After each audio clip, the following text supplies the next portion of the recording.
This is a story about patience and trusting in God's plan. It reminds us that we shouldn't judge things too quickly because sometimes what seems bad turns out to be good, and vice versa.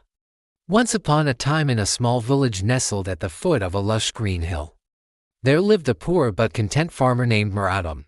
He had a small farm which he managed with the help of his beloved son Daniel and their loyal white horse Max. They were a close-knit family, and their bond was unbreakable. One day, a wealthy man from the village approached Adam and offered him a king's ransom for Max, praising the horse's strength and beauty. But Adam refused the offer, stating that Max was not just an animal for him, he was part of their family.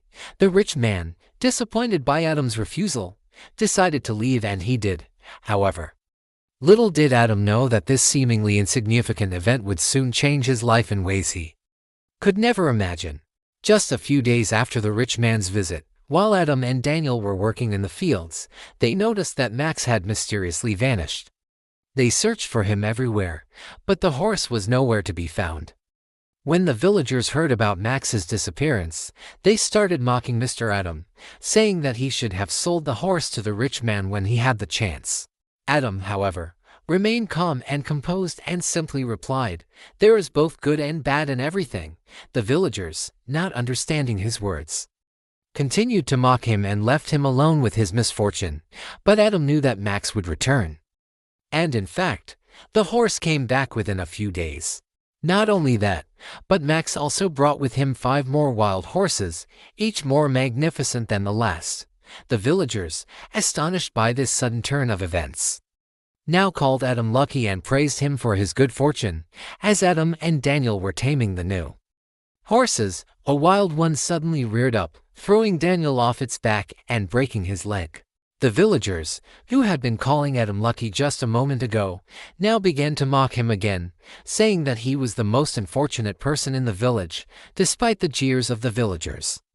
Adam remained calm and told them, "Don't be quick to judge, only time will tell." Little did he know that his words would soon prove to be true. A few weeks after the incident with the wild horse, a war broke out between the neighboring kingdoms. All the able-bodied men from the village, including the rich man's son, who had bought Max from Adam, were taken away to fight in the war.